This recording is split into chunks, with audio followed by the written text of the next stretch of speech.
नमस्कार, मी केतकी जोशी आणि महिला विशेषमध्ये आपण सुरुवातीला जाणार आहोत सोलापूरमध्ये। एकीकडे लोक पोटाची खळगी भरण्यासाठी दिवस रात्र एक करतात, मात्र सोलापूरमधल्या एका जिद्दी महिलेने भाकरी बनवण्याच्या उद्योगातून मोठी भरारी घेतली आहे। अस्सल महाराष्ट्राची धान्य असलेल्या या ज्वारीला लौकिक मिळवून दिलाय। पाहुयात महिला उद्योजकतेची ही यशस्वी भरारी।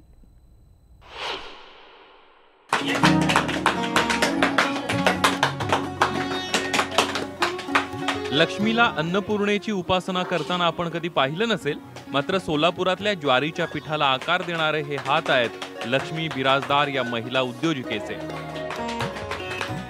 भाकरी म्हटलं की नाक मुरडणारे लोक सोलापूरची वाळलेली भाकरी आवर्जून चवीने खातात। त्याला कारणीभूत आहेत ते सोलापुरातील लक्ष्मी बिराजदार आणि त्यांच्यासारख्या होतकरू महिला।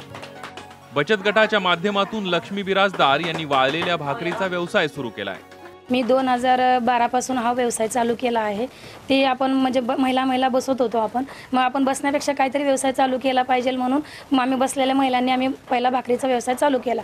मग भाकरी केल्या, पण तो मार्केटिंग कसं करायचं हे ह्यासाठी आम्ही स्वतः रिक्षा करून महिला बाहेर पडलो आणि मार्केटिंगसाठी हुडकायला आलो। तर त्यावेळेस आपल्या भाकरी म्हणजे कडक भाकरी कोणच घ्यायला तयार नव्हत्या।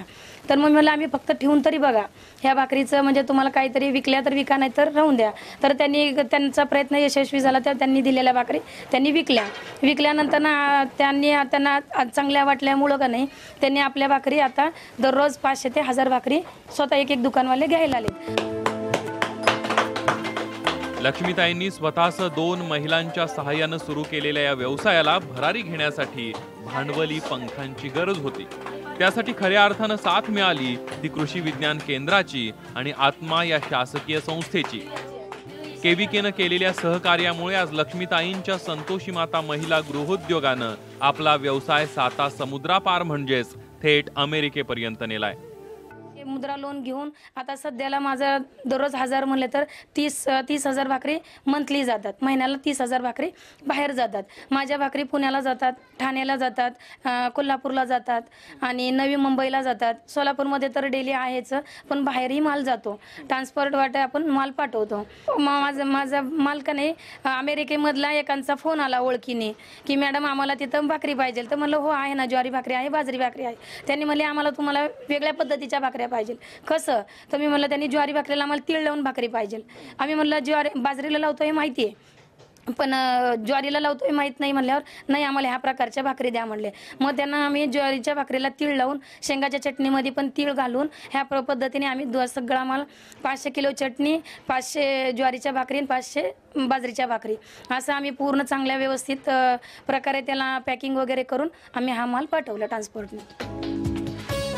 आज तागायत शेतकरी केवळ माल उत्पादित करीत आलाय, मात्र त्यावर प्रक्रिया करण्याचं तंत्र फारसं अवगत न केल्यामुळे शेती हा आतबट्ट्यातला व्यवसाय ठरतोय। मात्र याला अपवाद ठरतायत लक्ष्मीताई, कारण 1 किलो ज्वारी विकल्यास साधारणपणे 16 ते 18 रुपये मिळतात। जर त्याच 1 किलो ज्वारीवर प्रक्रिया केल्यास त्यातून प्रक्रिया खर्च वगळता जवळपास 150 रुपये प्रति किलो नफा मिळू शकतोय। आपण जर बघितलं तर ज्वारीचं मूल्यवर्धन हे 8 ते 10 पटीने होऊ शकतं।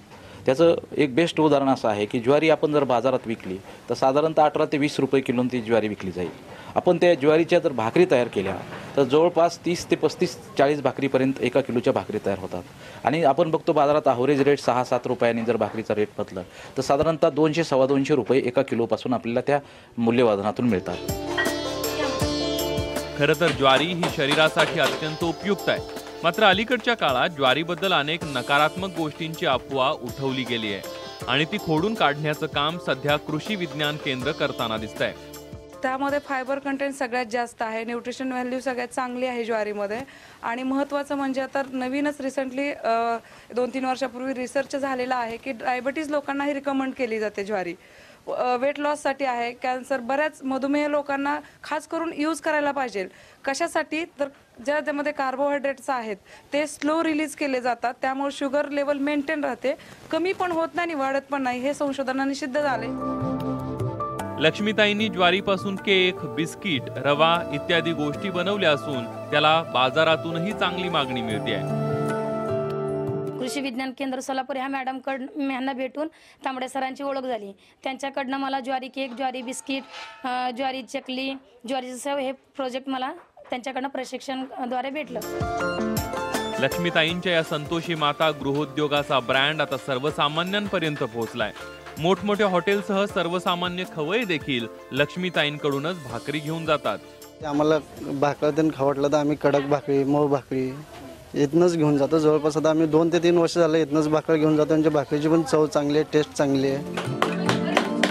लक्ष्मी बिराजदार यांच्या उद्यमशीलतेमुळे त्यांच्यासोबत आसपासच्या 10-20 महिलांनाही रोजगार मिळालाय. अगोदर मालक नको म्हणत होते, आता मी भाकरी करायला येते. 2 वाजेपर्यंत 200 भाकरी करते, 200 पगार पडते. ह्याच्यावरच माझं घर आहे, माझ्या लेकराचं शिक्षण वगैरे ह्याच्यावरच आहे. आता मालक जा म्हणते, काय म्हणत नाही ते. आम्ही रोजचं भाकरी करतो, पॅकिंग करतो, काही असेल ते काम करतो. दिवसभर बसून गप्पा करत वेळ जात होता. ह्या भाकरीमध्ये आमचा उद्योगही चालू झाला आणि आमची बचतही वाढत चालली आहे थोडी थोडी. आणि बसल्या ठिकाणी काय करायचं तर हा एक उद्योग तिने चालू केला आहे, त्याला मदत करतो. आमचाही हातभार होतो आणि आम्हालाही 4 पैसे भेटतात. लक्ष्मीताईंना त्यांच्या या संपूर्ण कामात मोलाची साथ मिळतेय ती त्यांचे पती सुरेश बिराजदार यांची. ज्वारी ही सोलापूर जिल्ह्याची ओळख आहे, मात्र मागील काही काळात त्याची जागा ऊसाने घेतल्यानं ज्वारी मागं पडतीये. परंतु लक्ष्मी बिराजदार यांच्यासह अनेक महिलांनी त्याला नवी ओळख आणि वलय निर्माण करून देण्याचा प्रयत्न निश्चितच स्वागतार्ह आहे. महिलांनी एखादी गोष्ट ठरवली की त्या मिळवतातच आणि त्यातच एक मूर्त उदाहरण म्हणजे लक्ष्मी बिराजदार यांचा ह्या भाकरीचा व्यवसाय. अतिशय हालाकीच्या परिस्थितीतून त्यांनी हा व्यवसाय उभा केला. हा केवळ उभा केला असं नव्हे तर स्वतःसोबतच आसपासच्या महिलांचा देखील यातून विकास केलेला आहे. त्यामुळेच शासकीय संस्थांचा योग्य समन्वय आणि कष्ट करणाऱ्या महिलांची जिद्द ह्या माध्यमातून असा एक चांगला उपक्रम या ठिकाणी आपल्याला पाहायला मिळतोय. व्हिडिओ जर्नलिस्ट अनिल कांबळेसह सागर सुरवसे, न्यूज 18 लोकमत, सोलापूर. शेतातल्या कुटाचाराचा कचरा हा बिनकामाचा म्हणून टाकून दिला जातो. काही वेळेला तो चाऱ्यासाठी वापरला जातो. पण अकोल्यातल्या बेलखेडच्या अल्पभूधारक छाया कुटे आणि त्यांचे पती विलास कुटे यांनी मात्र या कुटाराच्या कचऱ्यावरच्या बेडवरच मशरूमचा मळा फुलवलाय. यापासून ते दररोज किमान 1 ते 2 हजारांची कमाई सुद्धा करतात. पाहुयात कुटे दाम्पत्याची ही यशोगाथा.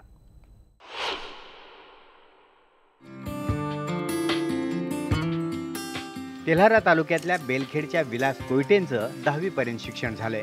अवघी 5 एकर जिरायती शेती आणि तेच उत्पन्नाचं साधन. पण हे जेमतेम असल्यानं त्यांनी शेतीला जोडधंदा करायचं ठरवलं.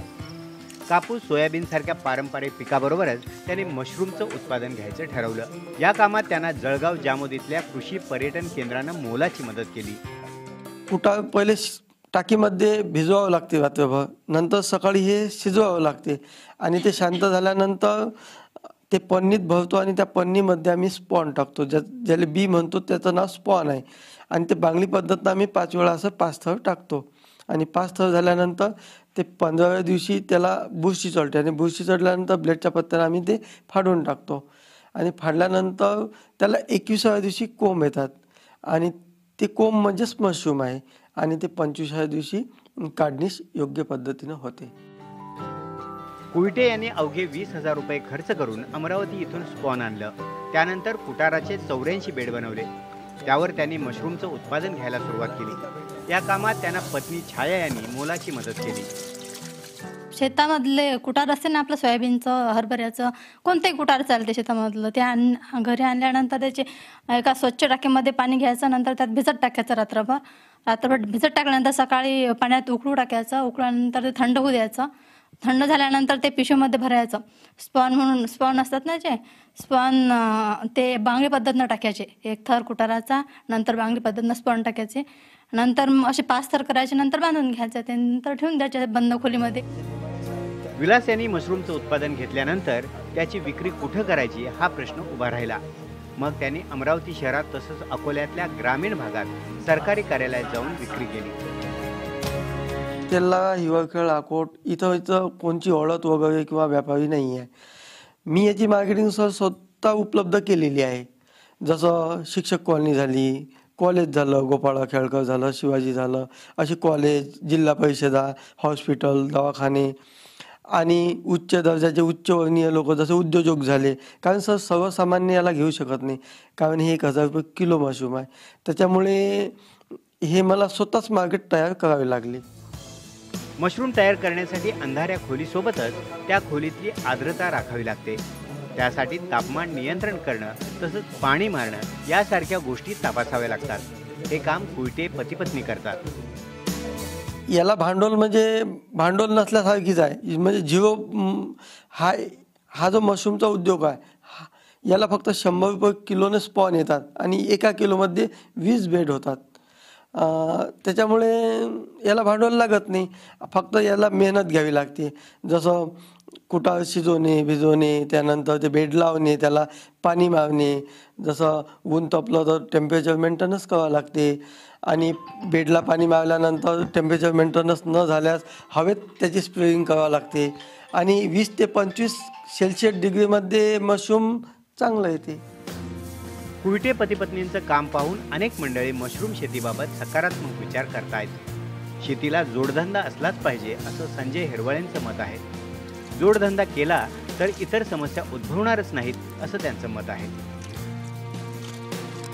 मी या कुटुंबियांच्या सोबत राहून मला म्हणजे मी यांच्या सानिध्यात राहून ही शेती स्वतः करण्याचा मी प्रयत्न करेल आणि या लोकांना पाहून असं वाटते की खरोखरच आपण शेतकऱ्यांनी आत्महत्या करणं किंवा पीक नाही झालं बा नैराश्य स्वीकारणं ह्या गोष्टी करण्यापेक्षा जर आपण आपल्याच घरच्या कुटारावर जर आपण या पद्धतीची जर ट्रेनिंग घेऊन जर आपण शेती केली तर मला तरी वाटते की कोणा शेतकऱ्याला आत्महत्या करण्याची गरज आणि कोणाच्याही पुढे हात पसरण्याची गरज आपल्याला पडणार आहे. म्हणून विदर्भातल्या अशाश्वत शेतीला जोडधंद्याची साथ पाहिजे. छायाताई कुयटेने 5 एकर शेतीसोबत मशरूम व्यवसाय सुरू केल्यापासून महिन्याला किमान 30 ते 40 हजारांपर्यंत कमाई होते. त्यामुळे शेतीला सुरू केलेला हा जोडधंदा आपल्याप्रमाणे इतरांनीही सुरू करावा असं त्यांना वाटतंय. जोडधंदा शेतीतला बिघडलेला अर्थकारण सुधारण्यास मदत करेल असा त्यांचा ठाम विश्वास आहे. महिलांना मी सांगते की हा उद्योग एकदम चांगला आहे, कारण की या उद्योगापासून महिलांना घरगुती म्हणजे घर बसल्या उत्पन्न मिळू शकते. आपल्या पुरुषांना सुद्धा मदत होते आपल्यापासून, महिलांपासून. अतिशय कमी गुंतवणूक येणारं मशरूमसारखं हे उत्पादन जागोजागी गावोगावी घेण्यासारखं आहे.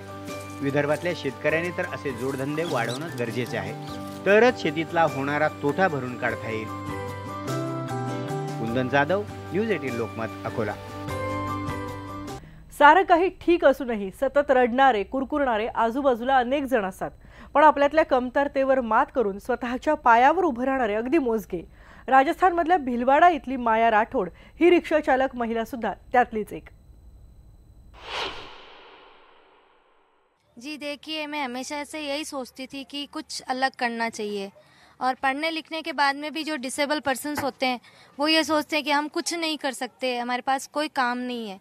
मैं उन लोगों की थिंकिंग चेंज करना चाहती हूँ कि ऐसा कभी ना सोचे कि हमारे पास कोई काम नहीं है, हम बहुत कुछ कर सकते हैं अगर आपके अंदर हौसला हो तो.